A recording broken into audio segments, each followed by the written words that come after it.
What's up, what's up, what's up? Octavio here with the Come Up. And today, man, it's super special. I have two good friends, but most importantly, I have the champ himself, Kamaru Usman, and I have Dr. Corey Peacock here, man. The Mad Mechanic. Thank you for coming here, man. This is such a pleasure to have you here, champ. I'm fanboying out like always, but it's always good to see you in the grind, but I never have a chance to really get into depth of the conversation. I think I want to really get into it, and just dive deep to see what the champ is all about, Thank you. Thank you for having us. Obviously we've been coming here for a little while, training and working out. But, that's kind of me in general. I know you said you really haven't had the time to chop it up, but that's me. I'm a go get the work done and go home.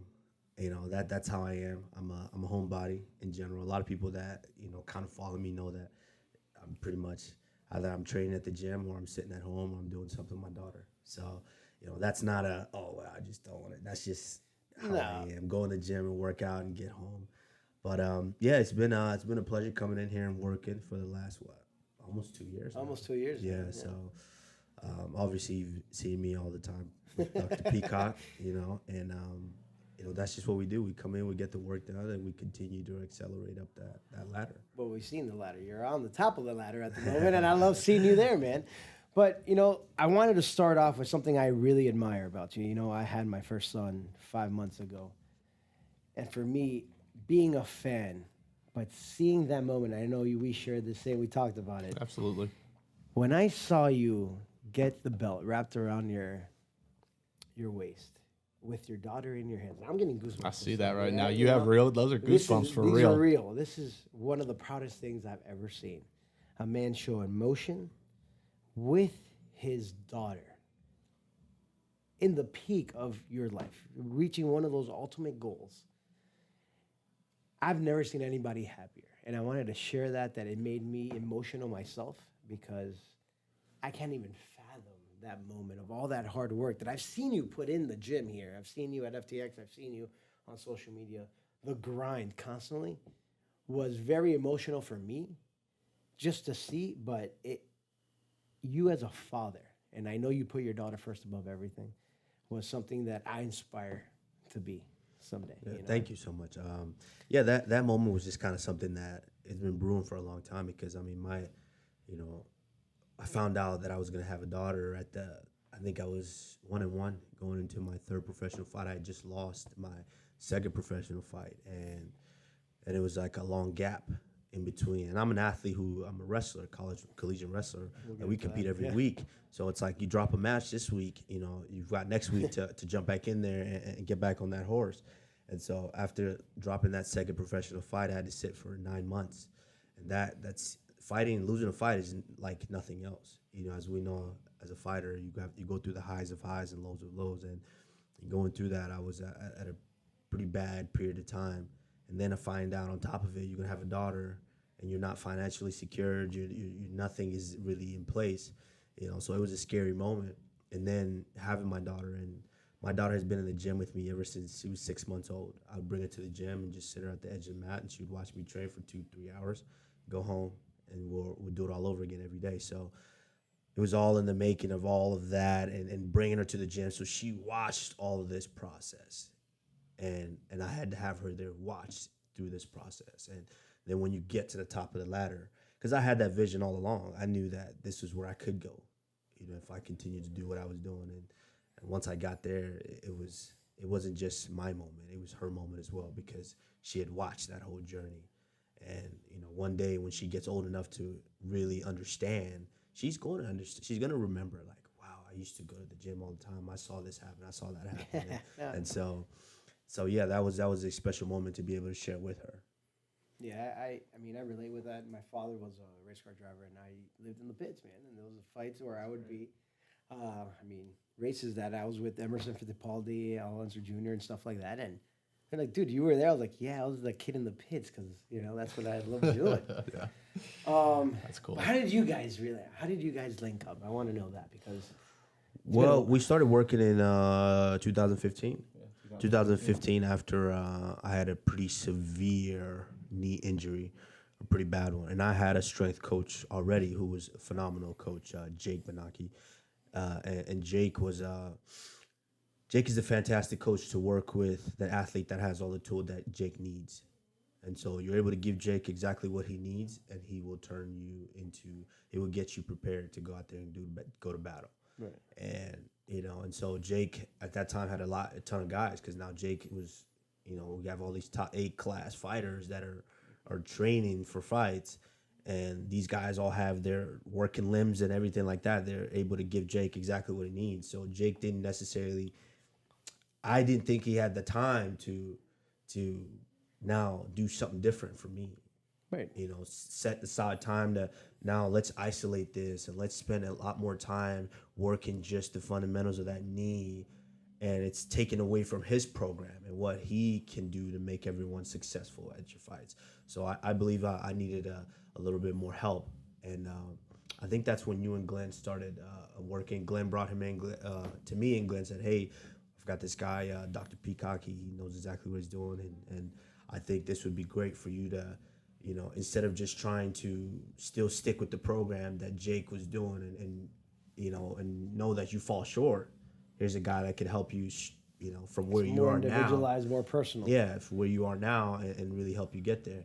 And so me and Corey started working, working around that, just doing what we could to at least prepare on top of. Very limited, too. Yeah, on top of, kind of where we was at, because we had a fight to get ready for. So you had a fight camp with a bad knee. We had a fight camp with a bad knee. And I think even stepping back to that, it speaks a lot about Jake Benaki, who he talked about. That's a mentor of mine, a friend of mine. People in the MMA world or in the strength and conditioning world that don't know who he is. I mean, first of all, that doesn't exist. Yeah. Let's just be honest, right? If you're in the strength and conditioning world and you don't know who he is, right, you're not even on the same boat. And I always say that, man. I mean, he's trained legends upon title fights, and I think it speaks a lot about who he is. I don't think there was ever a moment, like you said, the work ethic you see with Kamaru. I don't think there was ever a moment where any of us didn't think we would be sitting in this situation, including Jake. And Jake said, I believe with the skill set that you have, Corey, that this would be a better fit to get him there at the fastest rate. And I think that speaks volumes about the guy he is. And, we've now we're on, 11 fights now, going on 12. Yeah. And it's been a hell of a ride. I mean, we've went to the point where we could barely do any work coming off of these injuries, fight after fight after fight, trying to just put Band-Aids on everything. And now we're finally getting to a point where we have the ability to somewhat dictate when he's going to fight and when his schedule is, and we can finally make some progress, which to me I think is scarier than anything else, because we're making real gains now. No, that's what I'm saying. I was like, we haven't seen him we're at one point, full potential. No. In what, 4 fights? In the last 4 fights? Yeah. His whole career. I mean, his whole career, really. Yeah, I mean, I think that's kind of just where we're going to end up having to be, because it's just, like, nothing can bring back all the cartilage and the wear stuff that I've taken out of my knees or back or shit. Nothing can bring all that back. So I think it's just, we've always worked smart enough to get to a fight, and once we're in the fight, we're in the fire now. So it's just a matter of working smart to make sure we get there. Well, I know that you believe, and Dr. Corey, I know that your personal philosophy is not only is it training, but recovery is just as important. And I get texts from you all the time, like, hey man, can I use the cold tub? I was like, you know what? You're the only one of the few athletes that ever text me like, I need to go to a cold tub, or I need to do this. Do you mind? And I was like, you really believe in recovery just as much as your training regimen. Well, because of what we believe and how you have to get back to where peak performance for fights, I believe. Yeah. No, I mean, it is what it is. If I know my knees are banged up, my knees are hurting after we just put in a good lower body push and stuff like that. So, I mean, I understand as well as anybody that, hey, in order for you to somewhat get back to where you can train tomorrow, let's get in the cold tub, or let's go to the cryo, or let's do this, whatever or let's needs do that. to be done. And he's good about that too. I mean, recovery is part of his fight schedule. It's not, it's some guys, I'm starting to feel tired. Maybe I should take this and that off. I mean, we've gotten to a point now where we understand where he needs to be, what training sessions need to include, and where recovery sessions need to be. And that's just a relationship you guys have been building for the For a last long 5 time. years, like Yeah, saying, that's "Hey, this correct. is how I feel. This is what I notice, and this is where we're working towards." So I want to get back to a little bit on the background, man, the story of Kamaru Usman. I know it's been played out everywhere.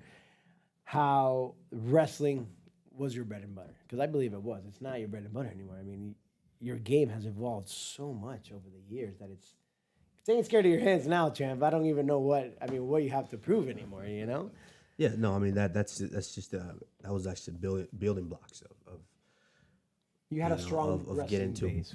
of getting to where I am because it's I started I wrestled in high school, wrestled in college, and then I trained for the Olympics for 2 years. So I lived at the Olympic Training Center, and so when I made the decision to go into MMA, it was like basically it boiled down to I had a girlfriend that was boxing into it, and I loved boxing, and I'm like, okay, I could go into boxing. I can switch now and just start in boxing, and that's 4 years of trying to make the Olympic team as a boxer. When these guys have been doing this since they were 8, and I could try to do that. I mean, I was fully gonna be committed to that. There was nothing gonna stop me. I was like, okay, if I make the switch, yeah, I'll be here in 4 years. I'll be making the Olympic team, But then I realized I'm like, well, then I would just give up this whole skill that I've spent 12 years, perfecting and working on. So, what can I do to That involves both and to where I can start making money quickly because I'm 24 years old or it's 25. I'm out of college. I don't have money. I got to do something. So it's like, yeah, the choice is pretty easy. And I knew it was dangerous because a lot of wrestlers, even as a wrestler, you there's still a fear because wrestling is still a controlled martial arts. It's still, yeah, you can't punch each other in the face. There's rules to where, yes, there's rules in MMA as well, but MMA is a physical fight. Like there's so much of the unknown, and so initially I was afraid of it. I was like, I don't know if I want to do that, but then it was like, let's go do it, and it helped with obviously meeting guys like Rashad Evans and having them like, hey, I think you would be good at this. I think you can try this. So I'm like, all right, let's just go do it. And once I made the decision that I was gonna do it, once I got down here, it was just a matter of just taking my bumps and bruises, my lumps, and getting to the point where I was the one given the lumps. All right, so I know you've been asked this before, but I want you to just take it back. What was the point in your career when you said, you know what, I got the goods? I don't think there's a point. I don't think I've been to the point where it's like, yeah, I've got the goods. I don't think I've ever, in my mind, never thought of that. I still get scared before every fight. I'm still, as soon as I sign the fight, I'm like, oh shit. I'm like, oh man, this is real. Like, I'm gonna have to fight a guy. But I think it's the work that we do. I think there's been a couple of times there's been a couple of times where we're strength training and I'm like, okay, people don't expect me to be this strong. I've been throwing some weight around and I know I'm pretty much, like I said, I'm self-motivated. So I know when I'm throwing some weight around, I'm like, I've got more. I can do more. I can get more in. And Corey's like, that's enough. Or we've done enough of that. And I'm thinking in my head, I'm like, I've got more in the tank. So, I think that when we get down with like towards the end of a camp, and he's like, man, you're looking strong, you're feeling strong, and I know in my head I got more. I'm like, okay, we might be okay here. We might be okay. And I think that's a big thing. I look at some of his previous fights. They talk about these guys being strong. They talk about Colby having the best gas tank in the world, and it's like, I'm not going to discredit any of those guys. They're incredible fighters and have incredible gifts, but, we have objective data, laboratory data. We have so much information on him and where he's at now that when I hear this stuff, it's hard for me to believe that there are other people out there on that same level. on that same level, and I think that Well, speaks. that's the scary. It's scary about that sport, right? Because you understand that there's like people with amazing guests, right, and that they doubt certain game. right. We've gone in the cage, and I say we because I believe that this is a we thing, but Absolutely, champ has 1,000%. has been into the cage with some of the best world class athletes, and they raise your hand after the fight, and you are wearing the title. But not only that, I really understand where you're saying that there's always some gas left in the tank, but that's what we're saving, right? Yes, that's what we're doing. Exactly what we're trying to. We hold want back. him to use it when he needs When to he use needs it. to, and we saw it in the last two fights, right? There was no doubt that you had a lot more gas in everything else. Yeah. And that's what you prepared for. That's what we see you thrive in, right? I love seeing you make other people uncomfortable and getting them off their game. That's what you're really good at. So I really like seeing that personally. I actually pay for those fights. I also wanted to mention a couple of things that, for me, wow me. There's certain athletes that wow me. When I heard, I knew that you had a broken foot for the title fight. You didn't even flinch. You're like, this is happening. Yeah. See? No, it's. There's no, it's normal human beings, right? And I understand that there's a certain level, right? Because people would say, yo, I'm not ready. I've waited so long for this fight. I want to get there healthy. No, this is the biggest thing is it's a chess match at the end of the day. It's because I don't see this guy. I don't watch this opponent train every day. I don't see, and they don't watch us train every day. So I don't know what's wrong with them. I don't see what's wrong with them. There's been I've pulled out of one fight, and I ended up having to replay that fight. That was Sergio Moraes. Yeah, and I got sick. That was during the whole Zika virus thing, and I got sick a while back. Not that I had the Zika virus, but I got sick, and I couldn't travel to Brazil to fight him. And I then watched him fight somebody else. And I remember sitting at home feeling sick to my stomach watching the fight. I'm like, man, I understand how hurt and how bad I felt, which is why I didn't go. But even as bad as I felt, I still could have got the job done. And so it was one of those kind of life lessons that you never know what they're battling with. And they might be hurt. They might be going through something. Like it's a chess match. And so when we go into these fights and my knees are banged up or my foot's banged up, and it's like, it's a gamble. I can go in there and they know my foot's banged up and they attack it right away and I'm out. Or we could go in there and I put on my best poker face to continue to do what I do. But the thing is, at the end of the day, I feel like my will is greater than a lot of things. So we will do the best that we can to get around whatever injuries or whatever we have. But then once I get in there, it's up to me to put that aside and go in and get the job done.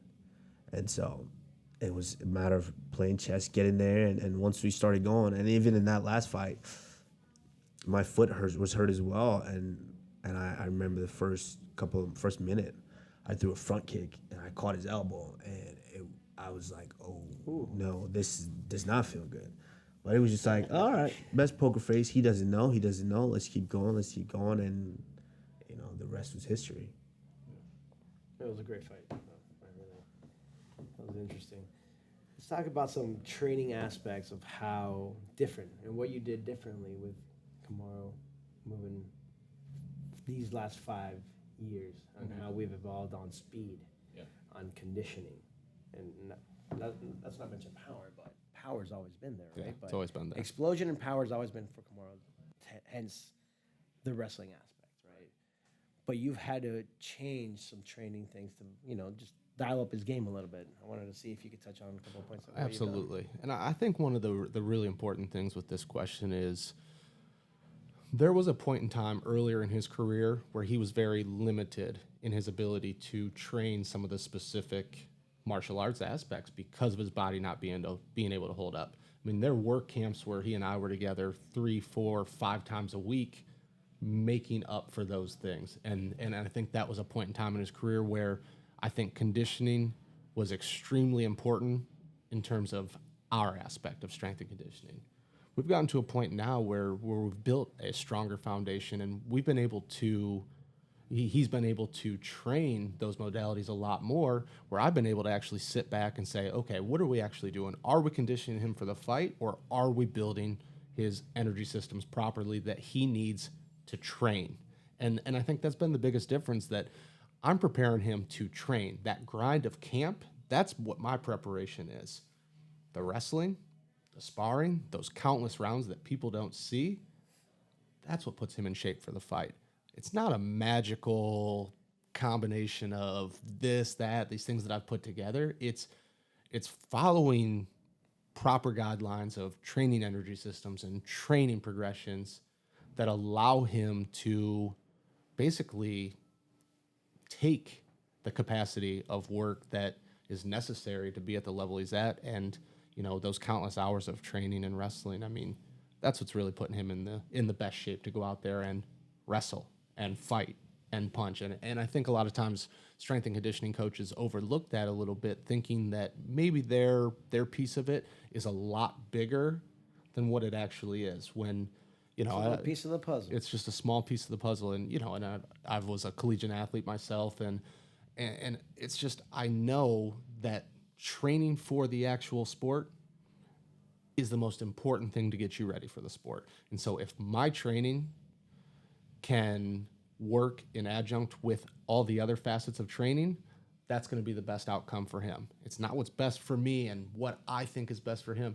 It's making sure that my piece fits in with the piece of everybody else. And we communicate on a regular basis with every one of his different discipline coaches, and it's just it's one of those things that has really worked in getting him ready for the fights, and I think that's a big part of it. I think that's something to say, because I don't hear ego. Yeah. I hear we're just trying to get him ready as a team to make him evolve and stay on the top of his game and just get better and better and better, right? And I think there's a lot of, in strength and conditioning, not only in MMA, but you see it in pro sports, like, oh, I train this way and I only make you better because I do this. Right. There's no I there. In my philosophy, I really believe that it's for our athletes' benefit. Mm-hmm. And that's it. If I'm not the right piece for you, man, I'm not. If we don't fit, this isn't it. Right. That's it. It's that simple. I need to add to your culture, not impose culture. Does that make sense? Yeah. And I look at these guys and I think about this all the time, because, you were talking about it. There are certain philosophies in strength and conditioning where I'm going to take you from here to here to here. These guys are already in the top 1% in the world. I mean, that's just the fact of the matter. They're in the top 1%. Most of the guys I deal with on a daily basis. And it's like, how can I, I'm not going to improve them 20%. It's decibels. Yeah, it's decibels of a percent. But at the top of at the very top, let's just call him 100%. And Colby Covington's 99.9% in terms of this aspect. That's the difference. That's the money. You know what I right mean? there. And that's one of those things. If I can just provide that little 0.1% to their game where they're already at, I mean, that's a win in my book. I completely and utterly agree on that. Champ, what about this coming fight, man? What do you got on it, and how are you feeling? Well, I mean, I don't have a coming fight yet. There's a lot of rumblings going around, but that's all it is rumblings. Right. So at the end of the day, we got bumps and bruises here and there, but I think for the most part, we're getting to the point where we are healthy now, and we're healthy and we're working to where it's like we're prepared to let's take a fight now. Where usually it's we have this fight and let's do what we can to get we have to take. Let's get this ready. We have to take this fight. Let's be ready for it. Let's do what we can to get this fight. But now it's we're preparing. Then it's like let's take a fight and really build on that. So it's a good place to be. Good feeling, as opposed to being rushed. It's a good feeling to want a fight, and so. There's a couple of possibilities. Hopefully this virus is kind of, this virus is it's scary. It's killing a lot of, it's causing a lot of chaos right now. So, there's potential contenders that I could be fighting. Of course, there's one fight that I really want, and that's the Masvidal fight. But it's not just oh yeah, I want that fight. It's gonna happen. There's some parties that are involved now. That's the thing with being at the top is now Everybody wants it's a not piece of the just champ. yeah, but then now it's not just them making the fight, it's me making the fight too. It's like now it's a partnership to where if it works for me, if it works for the company, then we make it happen. Well, talk to me a little bit about, now that you're on the top of the ladder and the UFC, basically legacy. What's the legacy look like with, I know the business is completely different. I know nothing about it. Hence why I'm asking, like, where do you want to be remembered or to stay, because remembered is like thing of the past. I'm talking about, we have this, let's say the Masvidal fight happens. The BMF, it's called, the title, whatever. Who do you really want after or to fight to say, hey, this guy is reigning. This guy owns this fight class. I mean, I hear a lot of people talk about legacy, but I don't worry about that. Like yesterday, the only thing that was on my mind was making sure my daughter got to jiu-jitsu and got her belt promotion and all that stuff. So, I don't really care about this whole legacy thing. Legacy, I feel, is something that when you walk away from the sport, everyone's like, man, look what he did. Look what that guy did. So, I'll let people worry about legacy when you're done with the sport. But I'm not in it for that. What I want to be remembered as or this and that.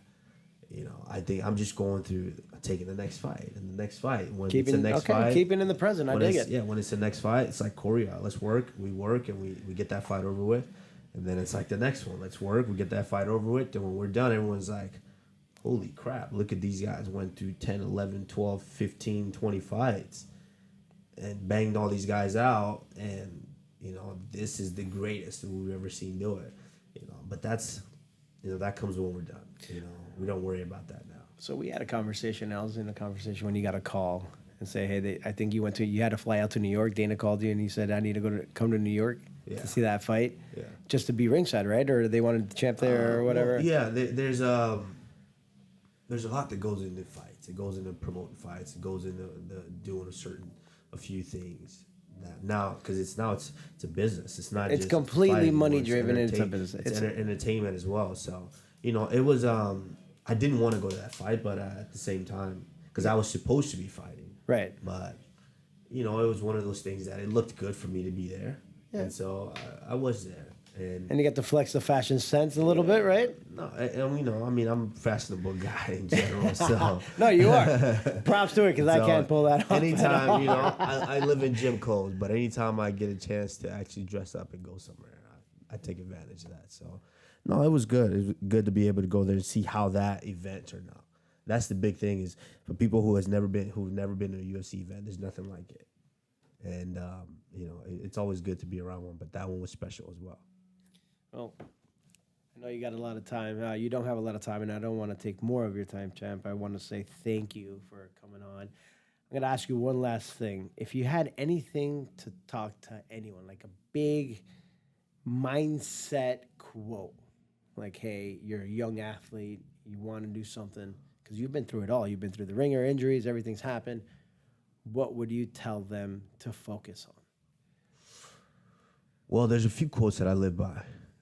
And one of it is, Rome wasn't built in a day. That's a big one, because, when you start anything, the biggest thing nowadays that I see nowadays is getting started with anything, because you feel the pressure of the weight of, where you want to be and what you admire and what you want to get, but that it's a long journey to get there. So it's like, I don't even want to get started.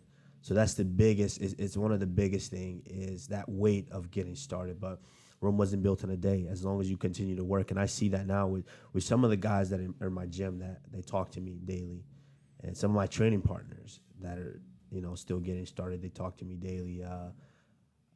Tyler Ray being one of the examples of that. And, like when I started out, I was taking my lumps. I remember the exact day where I decided I wasn't going to get beat on anymore at practice. And it's one of those things. When you keep training, you constantly train, and you train those muscles and train those muscles. At one point, like even if you're being bad at something, even if you're terrible at something, at one point you're gonna get good at being terrible at something. and so That makes sense. And so There's some fighters that fit that. yeah. So Rome wasn't built in a day. Just knowing that the work is gonna as long as you continue to work, you're gonna improve at some point. Also, one that I've been living by ever since college was when we strive for perfection and fail, we still attain excellence, and that's. I try to do everything perfect, or at least I try to go above and beyond with some of the things that I'm doing, because even those days are gonna come when you're gonna tire, you're gonna be weary, you're gonna falter. But even when you do fail, I still higher than everybody else, because they weren't striving, they were just trying to get there, right. And I was trying to be the best at it.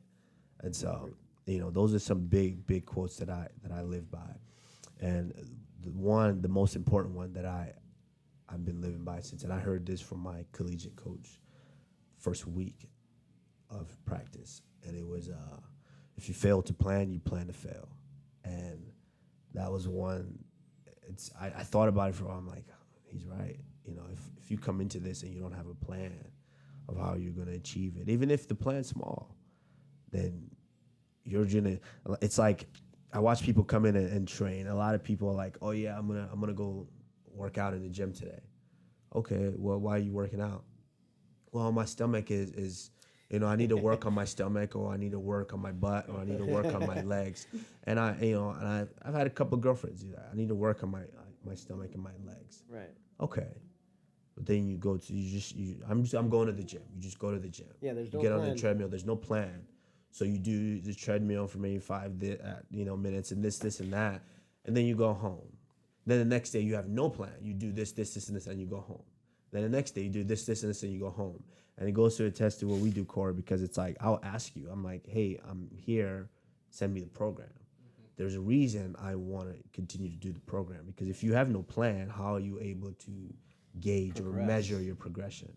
Absolutely. You can't. If you do this different things every different day, it's like, how do you know when you've gotten good at something? Yeah, how do you know you got good at this or good at something? So, I always try to have a plan whenever I attack something.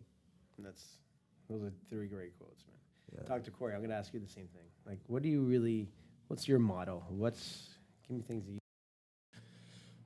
Mine's not going to necessarily be a quote, but this is something that, outside of the strength and conditioning world, I'm also an educator, professor. So when somebody tells me they want to be a strength and conditioning coach, whether it's football, whether it's this, whether it's that, whether it's personal training, like, first thing I say to them is, have you experienced this? And if you haven't experienced it first, secondly, do you love what you're doing? Because if you don't love what you're doing, this isn't for you. As you know and I know, this is a 5 a.m. until you're sending me text messages at midnight at night and hoping that I'm still awake deal. He and I are going to leave here and, this strength session's over. But now taking this back to the commuter, to chart this, to think about where the progression goes next, this doesn't stop for me. This is on from 5 o'clock in the morning until midnight, day in and day out, 7 days a week. So if you don't absolutely love this field, helping others and seeing people achieve this, it's not for you. And I'm not saying that that's wrong or right, but understand what this takes to be successful in this field. And that's a conversation I have with everybody. You need to try this first before you know that this is what you want to do. And when you know you absolutely love this is for you. Yeah. This is not a 1 hour, I'll see you later session, right? You build a relationship with your clients, and not only that, but all right, the last question for you, champion, I'm not going to bother you, is what is the biggest lesson that you want your daughter to know about her father when he's in the gym? Which I relate to life, right? Because people take their gym like it's their sacred hour, right? It's their time. For athletes, it's different because it's work time. Right.